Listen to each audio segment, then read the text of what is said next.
Hello students, topic admission of partner. We are going to solve practical problem from page number 161. Problem number second. Information दिया है Amalendu and Samir share profits and losses in the ratio 3:2 respectively. Their balance sheet as on 31st March 2017 was as under. Below आपको old balance sheet दिया है as on 31st March 2017 and below adjustment सबसे last में question दिया है pass the necessary journal entries in the books of a new firm. Now whenever journal entries दिया हुआ है तो from the old balance sheet हमें जर्नल एंट्री पास करना है only for general reserve.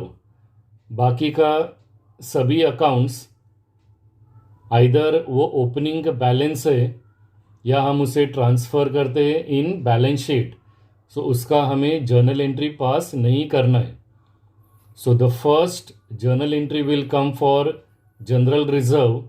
General reserve since liability side में दिया है it is having a credit balance, but journal में रिकॉर्ड करते समय हमें जनरल रिजर्व डेबिट साइड में रिकॉर्ड करना है.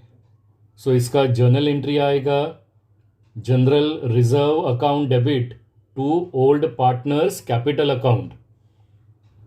बिलो ओल्ड बैलेंस शीट आपको इंफॉर्मेशन दिया है on 1 April 2017 they admit Paresh into partnership, the terms being that so Paresh is the new partner और जो डेट आपको दिया है 1 अप्रैल 2017 ये डेट आपको हर एक जर्नल एंट्री के लिए पास करना है. फर्स्ट एडजस्टमेंट दिया है he shall pay ₹16,000 as is share of goodwill and 50% amount of goodwill shall be withdrawn by the old partners. So goodwill के बारे में possibility दिया है that goodwill is withdrawn by the old partners. So whenever goodwill is withdrawn by the old partners हमें 3 journal entries पास करना है for the goodwill.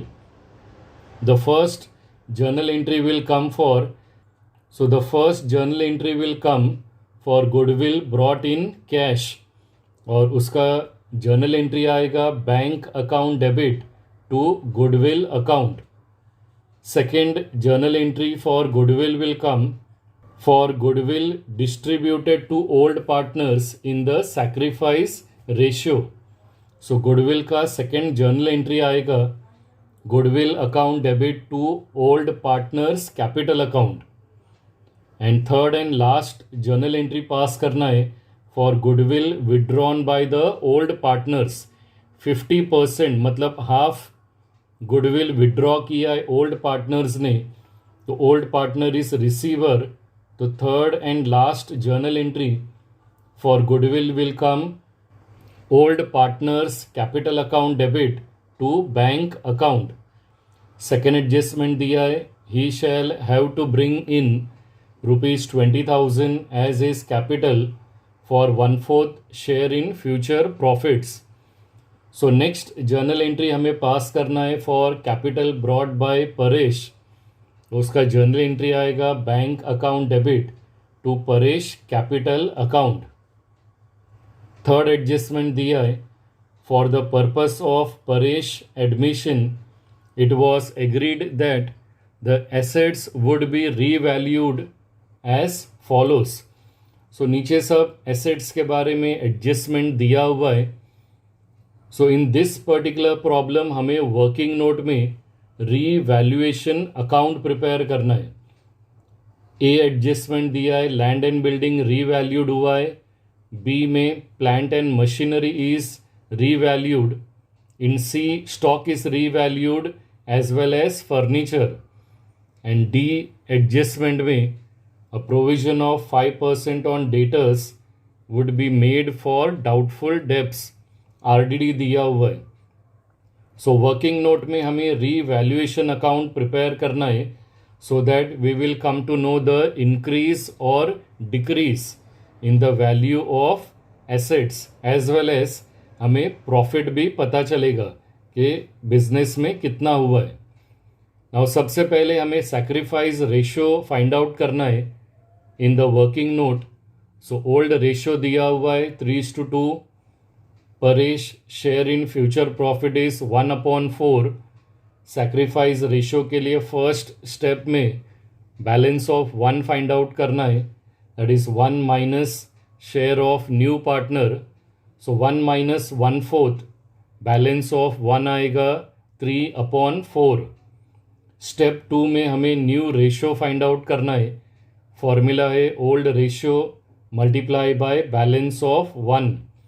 Amalendu का old ratio है 3/5 multiply by balance of 1 is 3/4. So new ratio आएगा 9/20. For second partner Sameer, उसका old ratio है 2/5 multiply by balance of 1 is 3/4. So second partner का new ratio आएगा 6/20.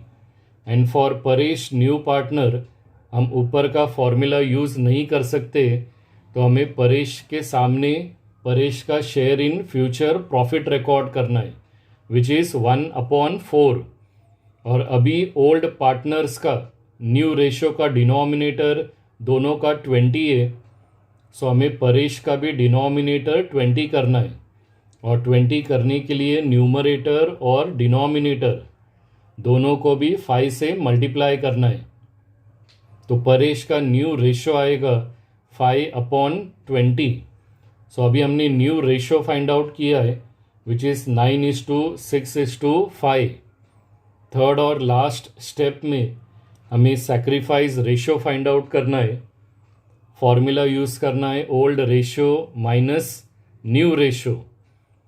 अमलेंदु का ओल्ड रेशियो है 3/5 minus new ratio is 9/20. So अभी हमें डिनोमिनेटर सेम करना है.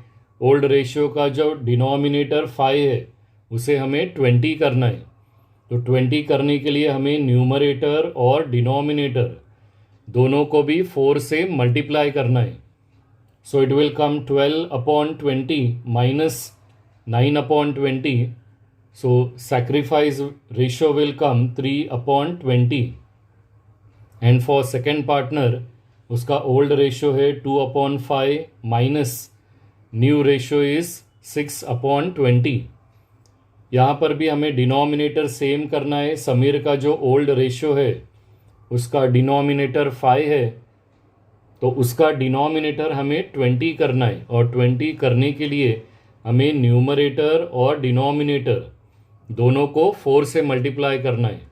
तो अगर हम 4 से मल्टीप्लाई करेंगे तो ओल्ड रेशियो आएगा 8/20 minus new ratio is 6/20. So sacrifice ratio आएगा 2/20. सो सैक्रिफाइस रेशियो के लिए हमें सिर्फ न्यूमरेटर कंसिडर करना है. So sacrifice ratio of old partner will come 3:2. So हमारा old ratio and sacrifice ratio दोनों भी सेम है. अभी हमें वर्किंग नोट में सबसे पहले रीवैल्यूएशन अकाउंट प्रिपेयर करना है. We have to see the change in the value of assets and liabilities. तो उसके लिए हमें थर्ड एडजस्टमेंट सॉल्व करना है. In the third adjustment A it is given land and building is to be valued at 60,000. Revalued मतलब new value का amount है. So land and building का ओल्ड वैल्यू 50,000 है एंड न्यू वैल्यू इज 60,000. इसका मतलब land and building का value increase हुआ है by 10,000. And whenever assets value increases it is a profit. तो उसे क्रेडिट साइड में लिखना है by land and building account. Amount will come 10,000. B adjustment दिया है plant and machinery to be valued at ₹16,000. So old value of plant and machinery is given 20,000 पहले assets 20,000 था, अभी एसेट्स 16,000 हो गया है. सो एसेट्स 4,000 से रिड्यूस हुआ है. It is a loss. Debit side में लिखना है to plant and machinery account, amount will come 4,000. C adjustment दिया है, stock is revalued at ₹20,000. Stock का ओल्ड वैल्यू 16,000 दिया है, तो पहले जो एसेट्स 16,000 था, अभी न्यू वैल्यू 20,000 है. मतलब स्टॉक का वैल्यू 4,000 से इंक्रीज हुआ है. सो अगर एसेट्स का वैल्यू इंक्रीज होता है, बिजनेस के लिए प्रॉफिट है, उसे क्रेडिट साइड में रिकॉर्ड करना है by stock account, amount will come 4,000. और उसी एडजस्टमेंट में दिया है फर्नीचर एंड फिक्सचर का रीवैल्यूड का अमाउंट 4,000. सो ओल्ड वैल्यू 8,000 है, न्यू वैल्यू इज़ 4,000. मतलब फर्नीचर एंड फिक्सचर का जो वैल्यू है वो 4,000 से कम हुआ है.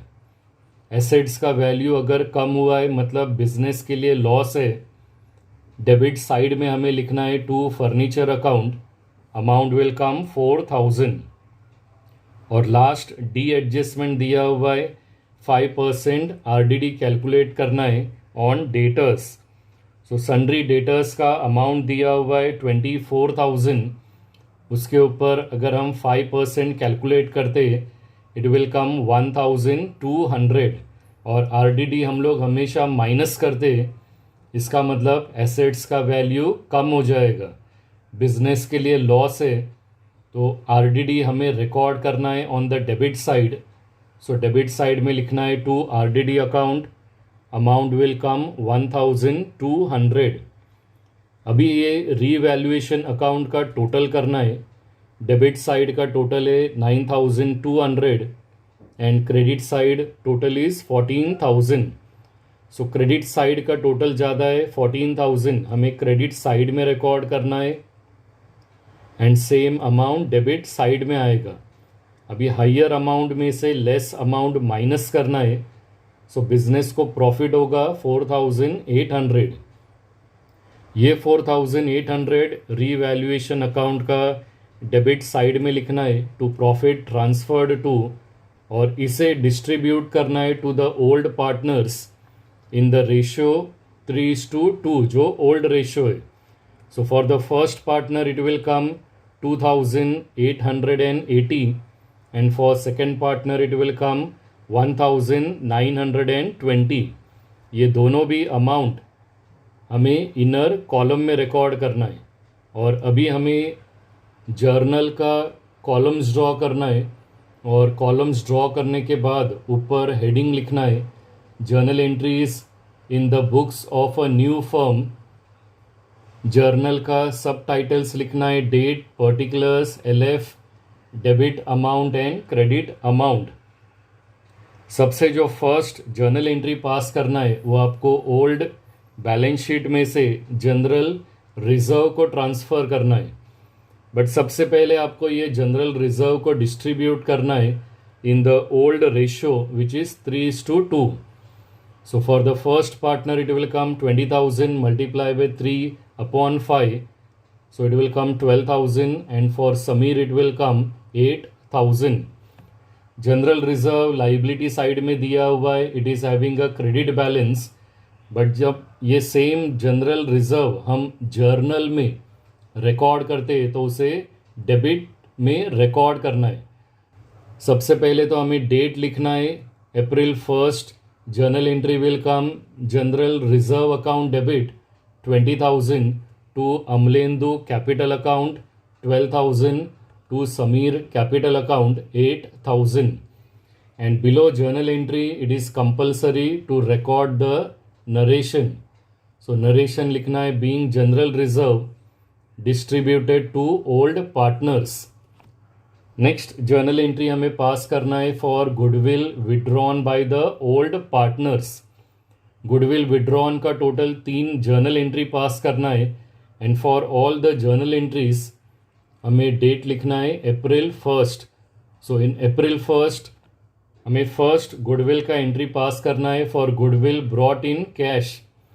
सो जर्नल एंट्री आएगा bank account debit 16,000 to goodwill account. Narration will come being goodwill brought in cash. Then next entry pass करना है for goodwill distributed to old partners in the sacrifice ratio. So total amount distribute करना है. So for the first partner it will come 9,600 and for the second partner it will come 6,400. तो date लिखना है April 1. Journal entry आएगा goodwill account debit, total amount लिखना है 16,000 to Amalendu capital account 9,600 to Sameer capital account 6,400. Narration लिखना है being goodwill distributed to old partners. और last journal entry for goodwill आएगा for 50% of goodwill withdrawn by old partners. So date आएगा April 1. Amalendu capital account debit, amount will come 4,800. ये आपका 9,600 का half amount है. Sameer capital account debit 3,200. दोनों भी partner का नाम डेबिट इसलिए किया है because both are receiver. And हमें क्रेडिट करना है to bank account, half amount record करना है. So it will come 8,000. Narration लिखना है being 50% goodwill withdrawn by old partners. Next journal entry we have to pass for capital brought by the new partner. So new partner Paresh is bringing 20,000 capital. So उसके लिए date लिखना है April 1. Journal entry आएगा bank account debit to Paresh capital account.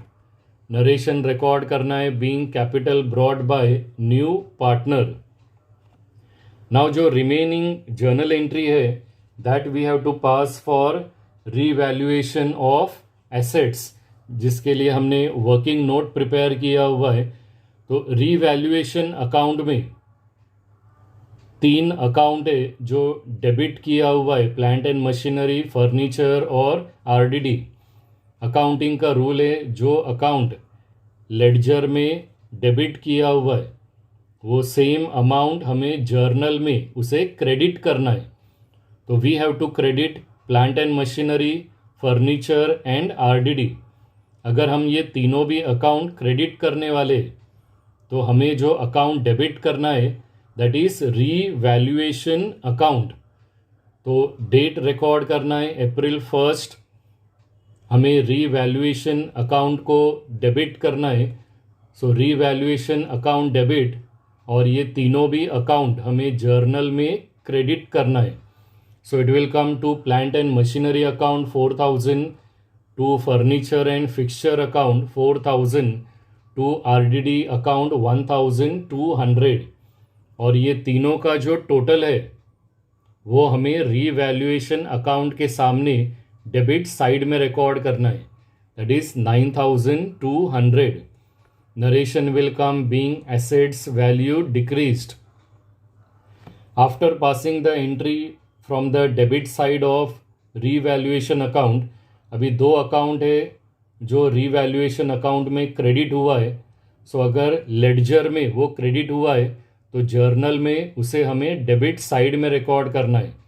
So land and building account को debit करना है, stock को debit करना है और हमें क्रेडिट करना है रीवैल्यूएशन अकाउंट. सो सबसे पहले तो हमें डेट रिकॉर्ड करना है April 1. Land and building account debit 10,000, stock account debit 4,000 to revaluation account. Total amount आएगा 14,000. Narration will come being assets value increased. And the last journal entry we have to pass for profit distributed to old partners in the old ratio. So for the profit हमने दोनों भी partners का नाम debit किया हुआ है तो journal में हमें उसे क्रेडिट करना है. तो अगर हम अमलेंदु कैपिटल और समीर कैपिटल अगर हम क्रेडिट करने वाले तो हमें अकाउंट डेबिट करना है रीवैल्यूएशन अकाउंट. तो डेट आएगा अप्रैल 1.